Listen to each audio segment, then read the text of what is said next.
Technical knockout की जो बात दोस्तों को बताना चाहता हूँ, हमारे आइन में जो दो पोस्टें हैं, प्रेसिडेंट ऑफ पाकिस्तान और गवर्नर किसी भी सूबे का, ये स्टैंपिंग अथॉरिटी है।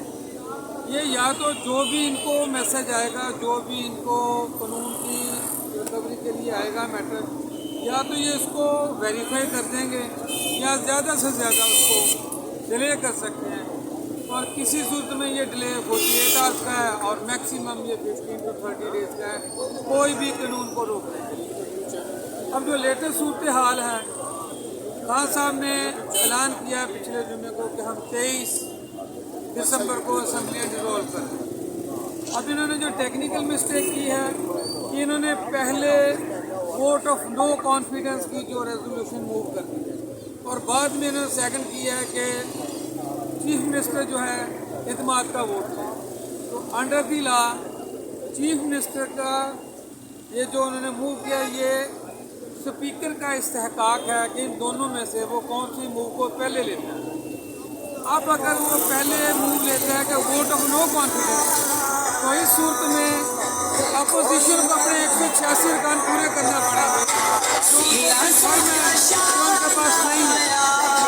इसको उन्होंने टैकल करने के लिए एक रोल प्ले किया है कि गवर्नर साहब ने असम्बली भी दवाई कि ये इत्मीनान का वोट है, ये फाउल प्ले किया है इन्होंने और ये फाउल प्ले इनके गले में पड़ गया। क्योंकि अगर इनको थोड़ा सा भी यकीन होता तो ये आज जो रात गुजर गई, रात 12 बजे चीफ मिनिस्टर को डी नोटिफाई कर देते।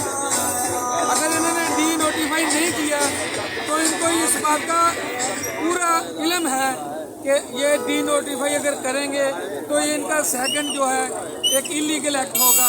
ये एक इलीगल पहले एक्ट करके उसमें फंस चुके हैं और ये 186 अर्कान असम्बली में अपने पूरे नहीं कर सकते। तो 23 को जो असम्बली का सेशन चल रहा है, इसमें स्पीकर सफदर खान साहब पहले जो वोट ऑफ नो कॉन्फिडेंस को टेकअप करेंगे और जब अपोजिशन के बाद 186 का नहीं होंगे तो फिर हमें वोट ऑफ कॉन्फिडेंस